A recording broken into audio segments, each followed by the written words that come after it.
finally gave an anime with a novel-length title a shot, and honestly, I wasn't ready for this show. I clown long title animes all the time. The rule is the longer the name, the worse the show, right? So are the good ones just the exception, or am I the hater? For Romance Week, I scrolled past the usuals and landed on 7th Time Loop. The villainess enjoys a carefree life married to her worst enemy. No reviews, no spoilers, just vibe. Let's see if this one proves me wrong. This show starts off very strangely. There's a lot of noises, yelling, blood, and death. Rishe dies and snaps back at the moment her engagement is broken.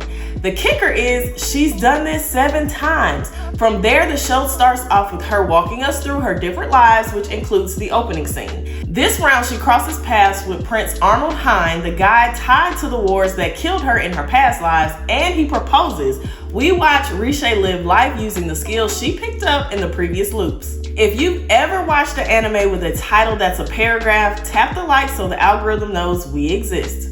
After roasting titles like Reincarnated as Everything, I wanted to be fair. Newer show, clear romance lane, check and check.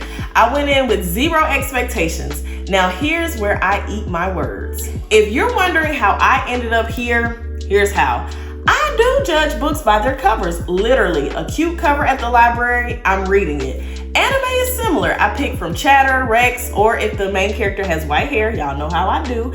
Titles don't usually play a factor, but longer ones, I skip because why are y'all doing all that? This time, the new plus romance combo made me pause, and I like that I checked on my bias. Sometimes you have to try the things that you clown. So, did 7th Time Loop live up to my expectations? You have to keep watching. Have you seen this one? If yes, drop your take, no spoilers. And if not, are you curious now or still, nope, that title is way too long. Now the show premise is pretty interesting, not gonna lie. We see a young girl who is about to marry into nobility and then it gets snatched away from her 7 times. What hooked me, the premise isn't just the loop, it's how Rishe refuses to be defined by a very public breakup. The first time she's embarrassed, regular human stuff, then each loop she stacks a new life, merchant, scholar, knight, you name it, and she keeps the XP. In most timelines, she dies 5 years post-breakup because of the war tied to Arnold Hein.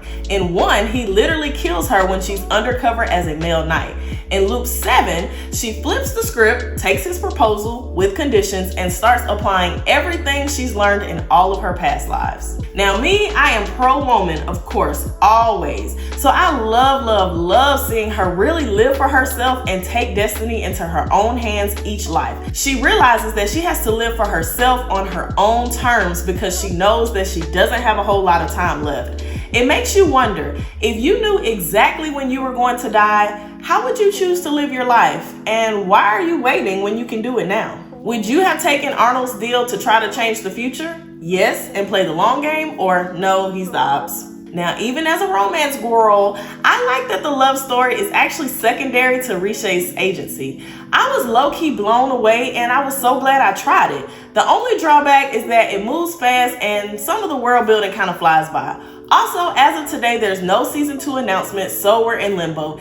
But if they continue it, I'm in there. It does have a historical royalty kind of vibe, which is usually not my thing. I'm more into modern and future era, but it works here. I watched it on Crunchyroll. You'll be watching it sub because there's no official English language dub yet. And bonus points, Arnold's voice works. It's mature, mysterious, and it's just enough edge to hint that he's more complex than we might think. If he talked to me like that, I would just melt. So throw 7 Time Loop on your list and report back. Did it surprise you too?